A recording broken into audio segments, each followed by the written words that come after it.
Bismillahirrahmanirrahim. Assalamualaikum warahmatullahi wabarakatuh. Saya Putri Setianingrum, NPM D1A 017051, kelas A, Prodi Kesejahteraan Sosial, angkatan 2017, Universitas Bengkulu.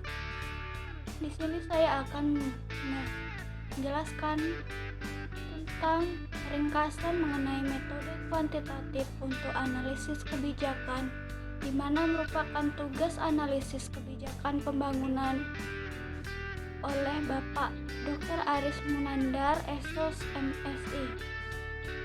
Buku ini merupakan tulisan Bapak Suwadi tahun 2013. Konsep pembangunan yang mengintegrasikan masalah ekologi, ekonomi, dan sosial yang disebut dengan pembangunan berkelanjutan telah disepakati secara global sejak diselenggarakannya di Stockholm tahun 1972. Pembangunan berkelanjutan didefinisikan sebagai pembangunan yang dapat memenuhi kebutuhan generasi sekarang tanpa mengorbankan generasi yang akan datang untuk dapat memenuhi kebutuhannya. Dalam kaitan dengan kebijakan pemerintah agar segenap tujuan pembangunan berkelanjutan ini dapat dicapai, maka dalam konteks hubungan antara tujuan sosial dan ekonomi, diperlukan kebijakan ekonomi yang meliputi intervensi pemerintah secara terarah, pemerataan pendapatan, penciptaan kesempatan kerja, dan pemberian subsidi bagi kegiatan pembangunan yang memerlukannya.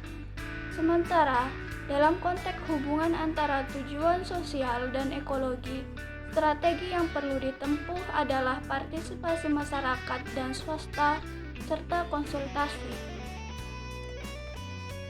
Melalui pendekatan wilayah, upaya pembangunan dapat dilaksanakan untuk memacu pembangunan sosial ekonomi, mengurangi kesenjangan ekonomi, dan menjaga kelestarian lingkungan pada suatu wilayah tertentu. Dalam proses pembangunan wilayah, diperlukan pendekatan berbagai disiplin ilmu, baik yang berkaitan langsung dengan ekologi, ekonomi, dan sosial di wilayah. Di samping itu, dalam proses perencanaan, implementasi, hingga evaluasi kebijakan pembangunan wilayah perlu melibatkan semua pihak yang terkait, baik yang akan memperoleh manfaat maupun yang akan menerima dampak dari kebijakan tersebut di masa kini maupun di masa yang akan datang.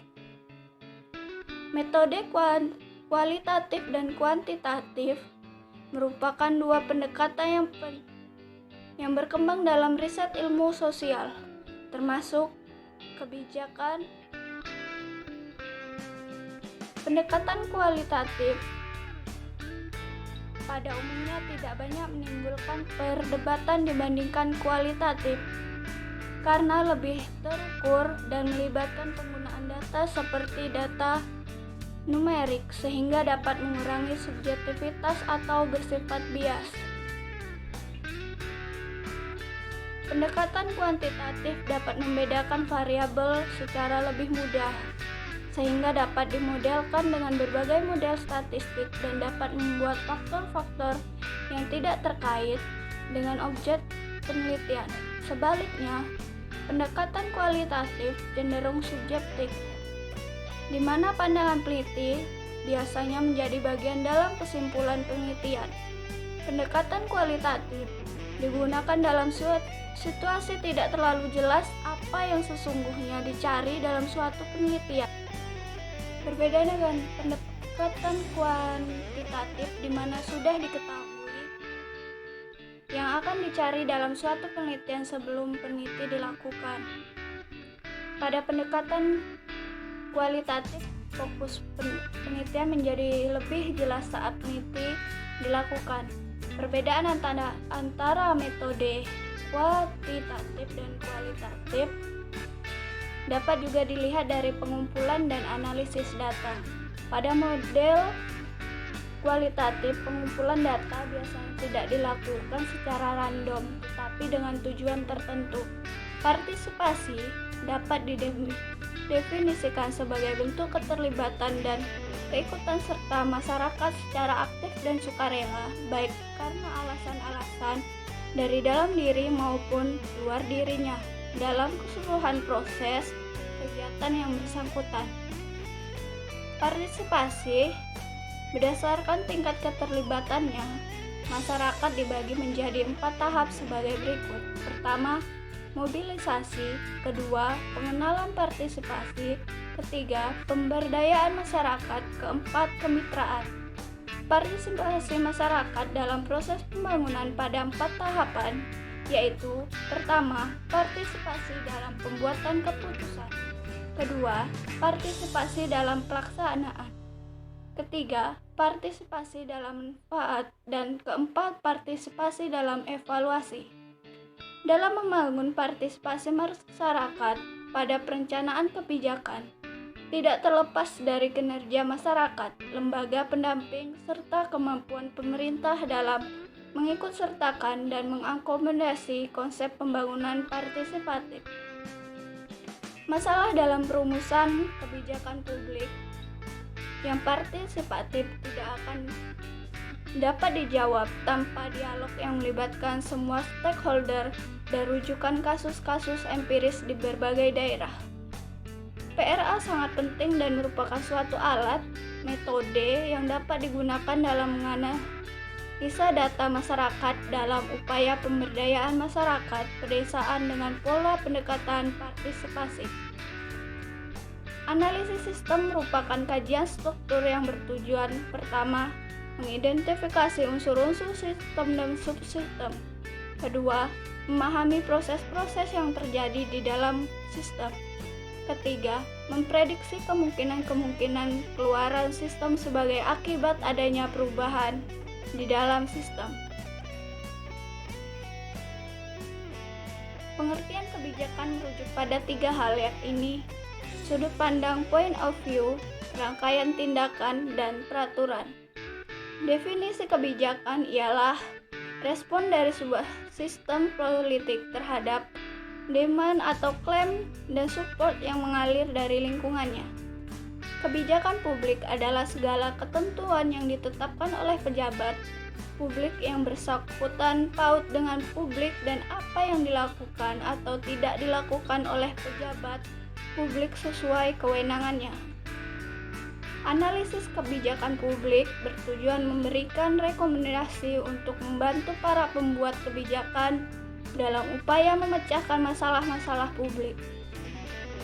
Analisis multikriteria merupakan metode analisis kuantitatif yang membantu memudahkan pengambilan keputusan dari berbagai situasi pengambilan keputusan dengan berbagai opsi yang tersedia.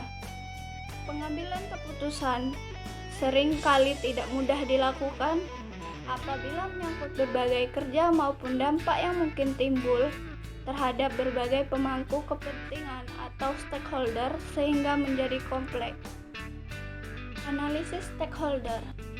Beberapa manfaat dari analisis stakeholder adalah: 1. Memberikan gambaran jelas tentang stakeholder yang ada pengalaman dengan proses perencanaan partisipatif. 2.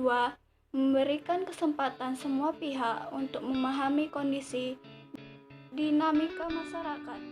3. Memberikan data yang diperlukan untuk menentukan tujuan, sarana, dan teknik pelaksanaan perencanaan pembangunan. Serta 4. Menyediakan data dasar bagi kepentingan evaluasi dan mentoring perencanaan partisipatif. Participatory Rural dan Appraisal atau PRA telah dikembangkan untuk memahami masalah dan membantu merumuskan kebijakan guna memecahkan pembangunan pedesaan. Pada periode tahun 1970-an, para pakar banyak memanfaatkan metode dan pendekatan riset survei. Di masa ini, muncul kesadaran di kalangan pakar dan praktisi bahwa metode ini kurang dapat dipakai untuk memahami masalah pembangunan pedesaan.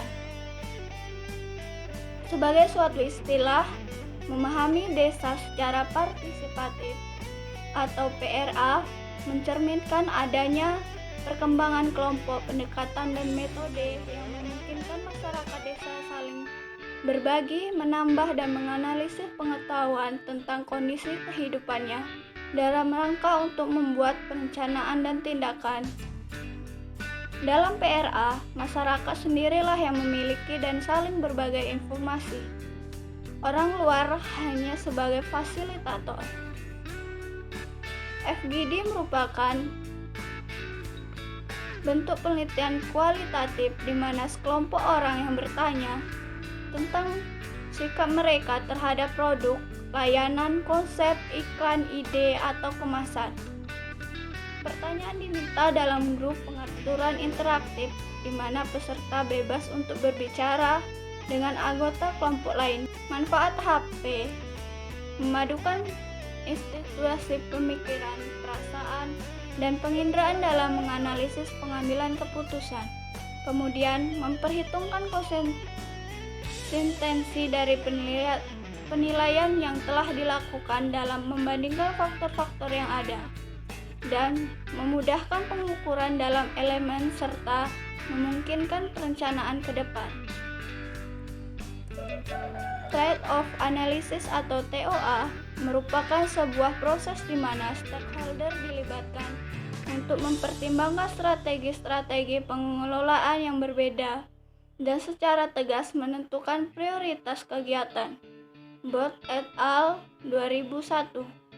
Proses ini membutuhkan informasi untuk dapat menjawab pertanyaan stakeholder mengenai dampak dari setiap kegiatan yang berbeda terhadap sumber daya yang dipermasalahkan. Mengorganisir informasi sedemikian rupa sehingga mudah dipahami dan digunakan merupakan sifat utama dari analisis ini. Multidimensional scaling atau MDS dapat memotret tingkat berkelanjutan pembangunan pada saat ini yang dilihat dari semua dimensi pembangunan. Berdasarkan hasil pengamatan lapangan, hasil perhitungan atau analisis, ataupun data sekunder yang tersedia, maka setiap atribut diberikan skor atau peringkat yang mencerminkan keberlanjutan dari dimensi pembangunan yang bersangkutan. Skor ini menunjukkan nilai yang buruk di satu ujung dan nilai yang baik di ujung lainnya. Alder et al. 2000. Nilai buruk mencerminkan kondisi yang paling tidak menguntungkan bagi sistem pengelolaan.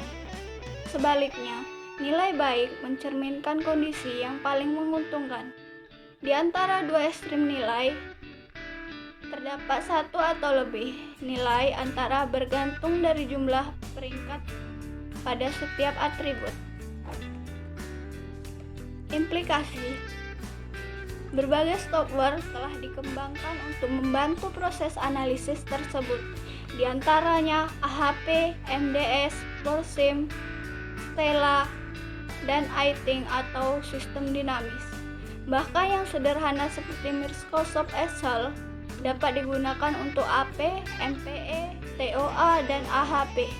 Aplikasi software tersebut membutuhkan kemampuan sumber daya manusia yang terampil dan ahli.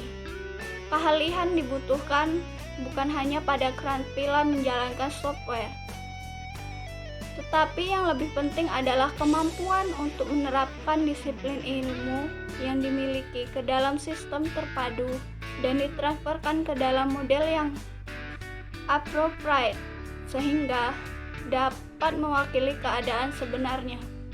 Berbagai konsep dan pendekatan tersebut pada dasarnya memiliki keunggulan dan kelemahan dalam penerapannya.